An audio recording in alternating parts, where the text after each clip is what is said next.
My name is Raina. I married John, a former colleague of mine, when I was 28. John was raised by a single mom, Sandy, so he wanted us to live with his mom after we got married. I was fine with that and decided to quit my job. On my last day at work, my colleagues bid me farewell, and I moved into John's family home. I thought disputes between mothers-in-law and daughters-in-law wouldn't concern me, but boy was I wrong when I started living with Sandy. "Welcome, Raina. We're an open family here." Sandy greeted me warmly, and I liked her initially, but the niceness was short-lived. If I cooked, she'd say, "Yuck! This is terrible, Raina. You can't cook." "Oh, sorry. I say whatever comes to mind." And if I took a break, "Raina, have you put on weight? Your back looks sturdy all of a sudden." "Oops, there I go again, speaking my mind." I wasn't gaining weight. I was actually losing weight from stress. Sandy seemed oblivious to the stress she was causing me. "Hey, Raina, you look awful. Dark circles under your eyes, and you shouldn't let yourself go because you're married. John might run away, especially since you're not all that pretty to begin with." Enough is enough. I'm not the most patient person. I've put up with this because we're family, but I was getting fed up with the constant jabs. I decided to stand up to Sandy. "I get it, Sandy. You're outspoken and you say what's on your mind. But if you keep telling me every day that my cooking is bad, I'm bad at cleaning, I've gained weight, or I'm not pretty, I might just lose it." Sandy, who was nibbling on a cookie while I spoke, seemed genuinely shocked that I'd stand up to her. After a pause, she sighed deeply, clearly displeased. "Oh, I was saying these things for your own good, Raina. It makes me sad to hear you talk like this. I thought of you like my own daughter, so I don't hold back. If you're that sensitive, you won't be able to handle what John does either." "Huh? What are you talking about?" With her chin raised, Sandy swiftly retreated to her room, leaving me puzzled by her cryptic words. I had a sense that John was hiding something from me.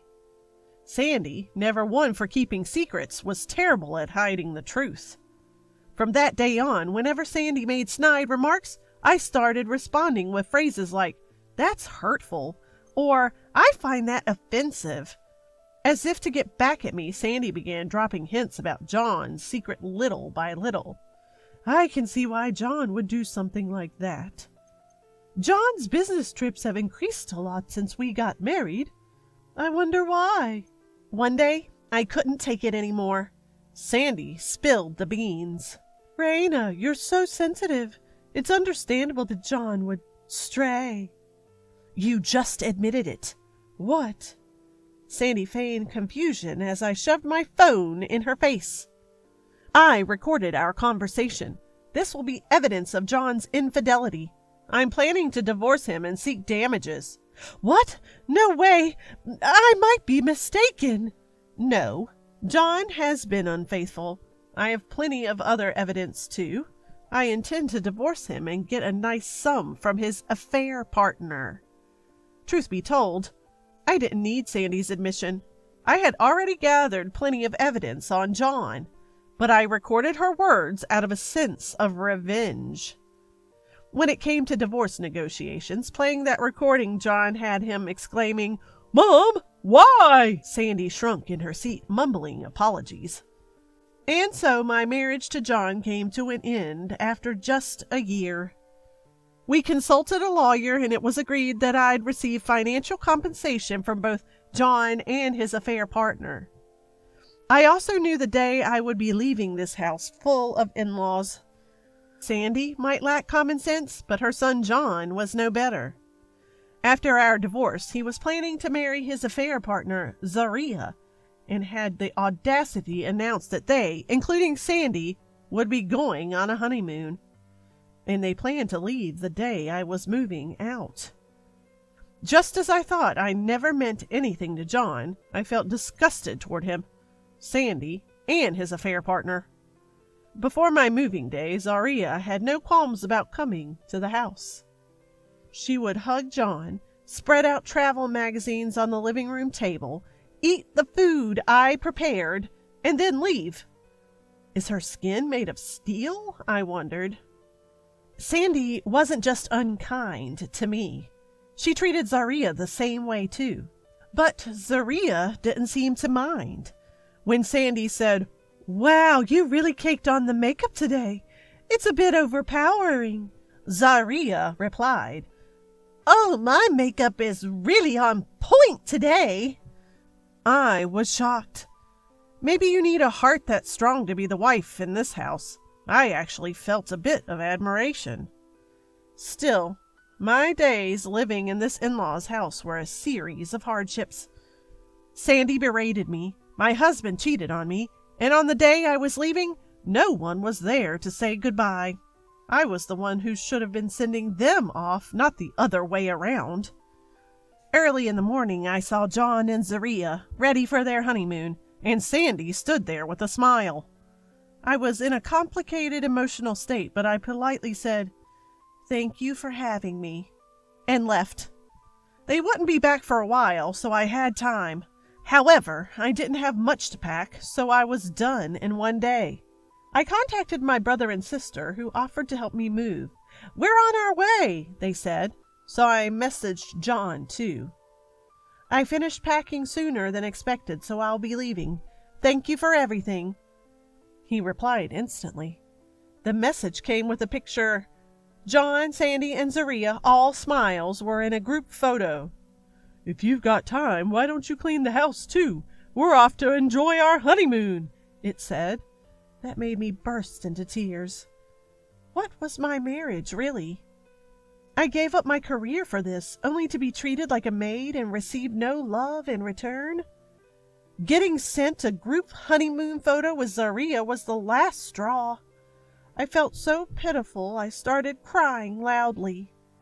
My brother and sister walked right in since I'd left the door open. They were shocked to see me crying so hard. "What happened? What's going on?" they asked, half panicked, comforting me. I showed them the group photo while sobbing about my life so far. My kind-hearted sister, Shell, even started crying and said, "You've had a really hard time, haven't you?" After a good cry, I felt calmer. I apologized for my breakdown and said, "Let's get going." I thought this was my final goodbye to the in-laws' house. But then my sister Patty showed me a photo on her phone. "Look! This wife her cheating husband by turning all his clothes inside out." The picture Patty showed me was filled with clothes turned inside out. "Gosh, that would be so annoying to deal with," said my brother Lynn. Patty chuckled like a mischievous child. "You should do this, sis. It's not like you're destroying anything, so you can't get sued. Plus, it'll be super annoying for them. This kind of revenge is allowed." I was blown away by Patty's suggestion. Right. I've had it rough enough to warrant a little revenge. Let's flip everything upside down, empty the drawers, line everything on the floor, I proposed, feeling like a kid again. Patty and my brother and sister Shell all chimed in. "Sounds great!" Luckily, we had plenty of time on our hands. Just like building a secret base as kids, we had fun turning everything upside down. During the chaos, Shell mentioned, "I found a bunch of boxes. Let's set up some dominoes." I was more than happy to join in. We lined up boxes from curry-roo to medicine, creating a massive domino setup that reached up to the second floor. Patty was busy arranging flipped clothes and socks in a gradient around the room, nodding satisfactorily as if she'd finished a masterpiece. The neatly lined flipped clothes were so beautiful, I couldn't help but exclaim, "That is amazing!" While we were doing all this, my younger brother came in, holding a box of marbles and old toys. "Let's scatter some caltrops," he said. "Like in the movie Home Alone," we exclaimed. We then spread the marbles and toy cars all across the doorway. By the time we were done, my in-laws' house was a total wreck. It was as if we'd dumped out a toy chest, the likes of which I'd never seen. We were a bit tired, but the exhilaration outweighed it all. Feeling accomplished, we took pictures from every angle to commemorate our handiwork. In that dreaded in-laws house, the only reason we were able to make some positive memories was thanks to my younger brother and my sisters. Not to mention John and his crew, who conveniently went on a ridiculous honeymoon for a long weekend, also contributed. Of course, when John and his gang got back from their honeymoon, we received complaints, but I totally ignored them. John and his family no longer matter to me. Besides, I had just moved to a new place and was busy adjusting and job hunting. I eventually found a new job, and although I occasionally remembered the pain John and Sandy had caused me, those memories faded away after a while.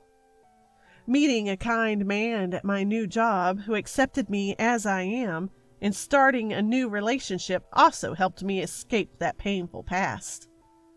But 3 years after divorcing John, my peaceful days, filled with a rewarding job and the love from this gentle man, were disrupted. A message arrived from John. I had moved on and found love with a man named Gerald, who proclaimed he loved me, Raina, from the moment we met. We got married, had our first child, and were busy with the joys and challenges of parenting. To be honest, I had forgotten all about John. When I left the messy in-laws house, I was so caught up in my little revenge scheme that I forgot to block John's messages. Curiosity piqued. I opened a message from John and found he had sent me a picture. But it wasn't some happy group shot. The picture showed the in-laws house, a total disaster zone. "Raina, it's hard to believe it's been 3 years since we divorced," the message read. "Time flies. My new wife may be young, but she's utterly useless around the house. Fun to laugh with, maybe, but not someone to share a life with. I find myself thinking about you all the time lately. How are you? Are you happy? I pray every night that I can see you again." I burst into laughter reading this message that sounded like a desperate love letter, but managed to hold it in since I'd just put the baby to sleep. The state of the room in the picture was horrendous. You could see John's new wife, Zaria, sprawled among the trash, watching TV. She had put on a lot of weight. Nothing remained of the woman who'd gone on that ridiculous honeymoon. Sitting in the chair up front, Sandy looked extremely thin and frail, a far cry from the energetic bully she used to be. I was torn about whether to reply, but thinking about those days got me so riled up that I decided to have my final revenge and reply. "I'm incredibly happy now. My new husband is kind and really loves me, completely different from you. We're blessed with a child, and I'm fully committed to raising her. Your life seems a bit tough, huh? Your new wife has certainly grown, not in a good way, and Sandy looks unwell, almost like a grandma. Oops, sorry, I'm just a person who speaks her mind. My married life with you was horrible.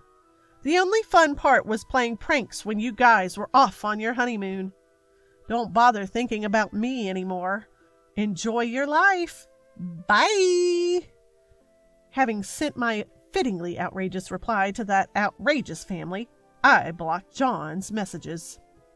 So I don't know what happened to John and his crew afterwards. However, years later, when I drove past the old in-laws house, I noticed that it had been demolished, leaving only empty land. I can't help but think something must have happened.